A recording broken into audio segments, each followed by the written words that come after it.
The Bible speaks of a causal agent and gives the reason for the universe. The foundation of the universe is anchored upon the following fundamental truth. In the beginning, God created the heavens and the earth. The atheist dilemma is this: they cannot speak from basic truth, and their denial is only subjective. Evolutionary physicist Victor Strenger said, "The universe is probably the result of a random quantum fluctuation in a spaceless, timeless void." So what had to happen to start the universe was the formation of an empty bubble of high-curved space-time. How did this bubble formed? What caused it? Not everything requires a cause, he continued. It could have just happened spontaneously as one of the many linear combinations of universes that has the quantum number of the void. Much is still in the speculative stage, and I must admit that there are yet no empirical or observational tests that can be used to test the idea of an accidental origin. End of quote. No evidence, no scientific observation, just speculation. The absence of understanding leads the atheist to a faulty conclusion concerning the universe. There are no rational explanation of the universe outside of God.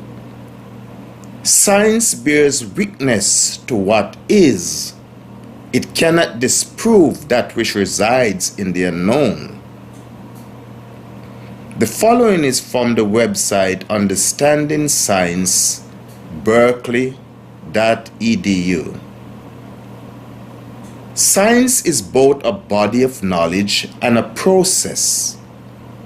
In school, science may sometimes seem like a collection of isolated and static facts listed in a textbook. But that's only a small part of the story. Just as importantly, science is also a process of discovery that allows us to link isolated facts into coherent and comprehensive understandings of the natural world. Science is exciting. Science is a way of discovering what's in the universe and how those things work today, how they worked in the past, and how they are likely to work in the future. Scientists are motivated by the thrill of seeking or figuring out something that no one has before. Science is useful. The knowledge generated by science is powerful and reliable. It can be used to develop new technologies, treat diseases, and deal with many other sort of problems. Science is ongoing. Science is continually refining and expanding our knowledge of the universe, and as it does, it leads to new questions of future investigation. Science will never be finished. That again was from Understanding Science, berkeley.edu. Basically, science is a discovery process. It is not an originator. Science seeks to explain what already are in existence. The boundary of science, therefore, is the limit of the known. For example, science cannot exceed the known universe. Any postulation outside of the known universe is called speculation. Most of what scientists seek to pass off as science is really faith, not science. That which has no empirical evidence is not science. It is either faith or wild speculation. Romans 1:21-22 and verse 25. Because that when they knew God, they glorified him not as God, neither were thankful, but became vain in their imaginations, and their foolish heart was darkened. Professing themselves to be wise, they became fools, who changed the truth of God into a lie, and worshipped and served the creature more than the Creator, who is blessed forever. The following are some simple truths revealed in the Word of God that answers all rational questions. These questions the atheist cannot answer without sounding silly. Who created all things? God. Where is that found in the Bible? In Genesis 1 verse 1 we read, "In the beginning God created the heavens and the earth." Isaiah 44 verse 24. "Thus saith the Lord thy Redeemer, and he that formed thee from the womb. I am the Lord that maketh all things, that stretcheth forth the heavens alone, that spreadeth abroad the earth by myself."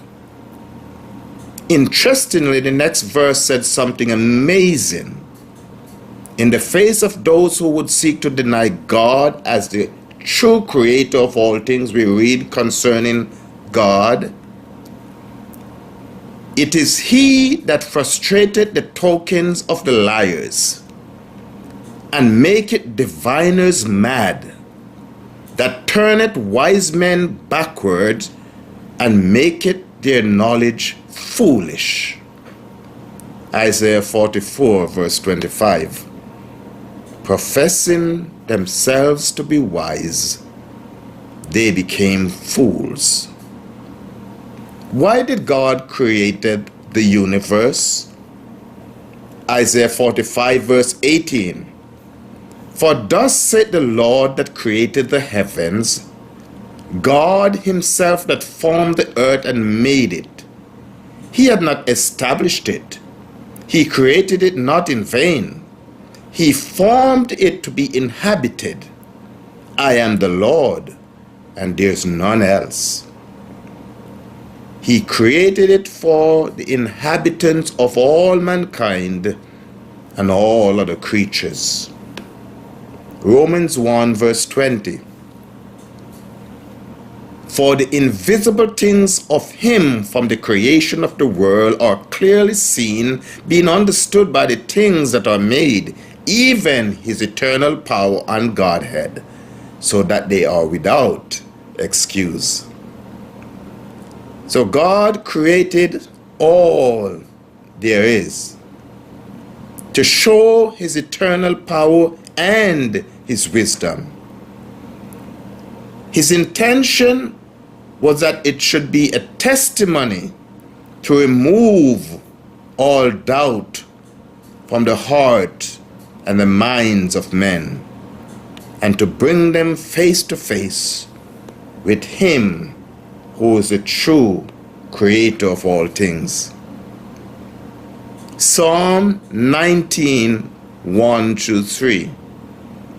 "The heavens declare the glory of God, and the firmament showeth his handiwork. Day unto day uttereth speech, and night unto night showeth knowledge. There is no speech or language where their voice is not heard." Another reason for God's creation is to declare His glory and to bring wise men to a place of worship and awe. Creation is not a single act. It is numerous progressive acts of God over a period of 6 days. Day 1, the creation of light, day, and night. Genesis 1, 3-5. And God said, "Let there be light," and there was light. And God saw the light that it was good. And God divided the light from the darkness. And God called the light day, and the darkness He called night.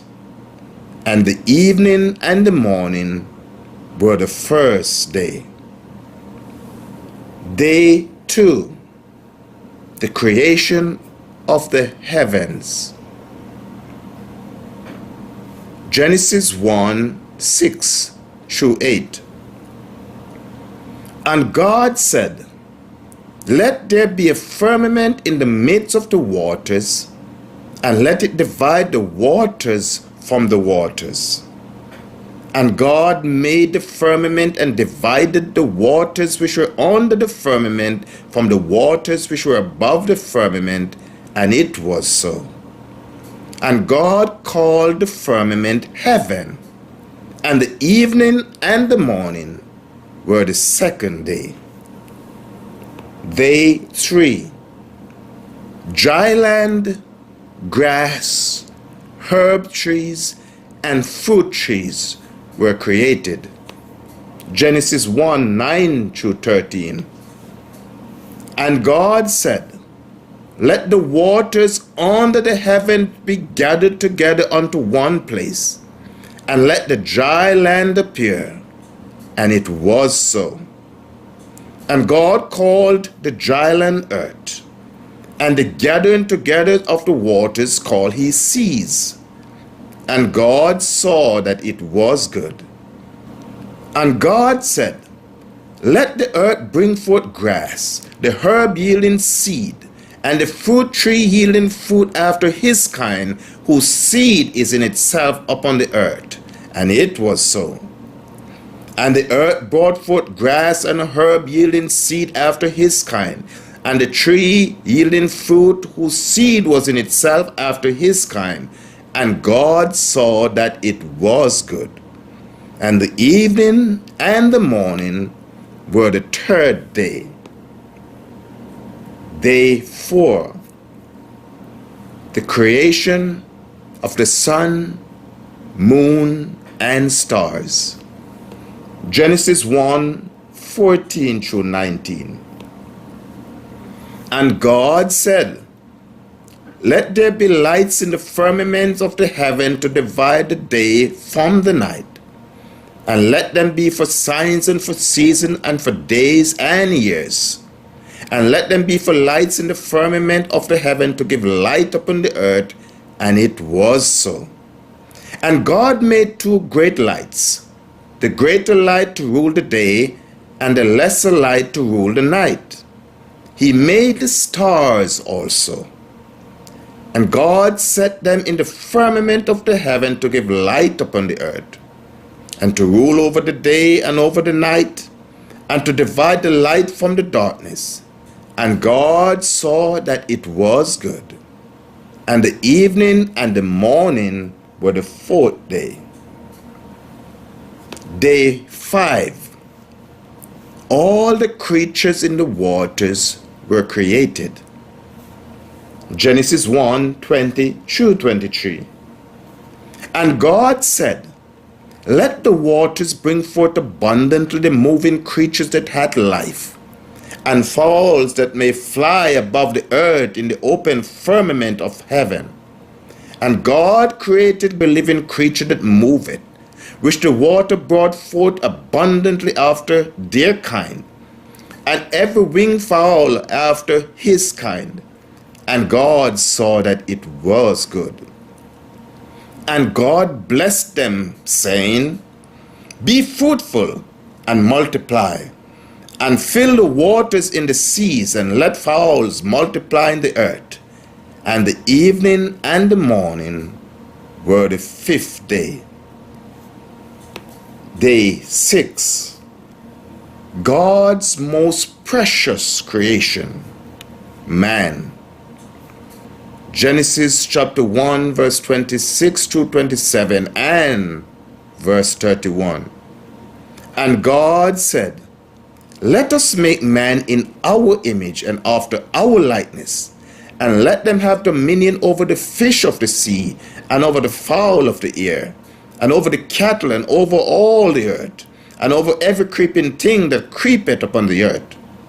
So God created man in his own image. In the image of God created he, male and female created he them. And God saw everything that he had made, and behold, it was very good. And the evening and the morning were the sixth day. Can the atheists itemize the creation of all things in such manner? How did the different languages get started? Genesis 11:1-7. And the whole earth was of one language and of one speech. And it came to pass, as they journeyed from the east, that they found a plain in the land of Shinar, and they dwelled there. And they said one to another, Go to, let us make brick, and burn them thoroughly. And they had bricks for stone, and slime had they for mortar.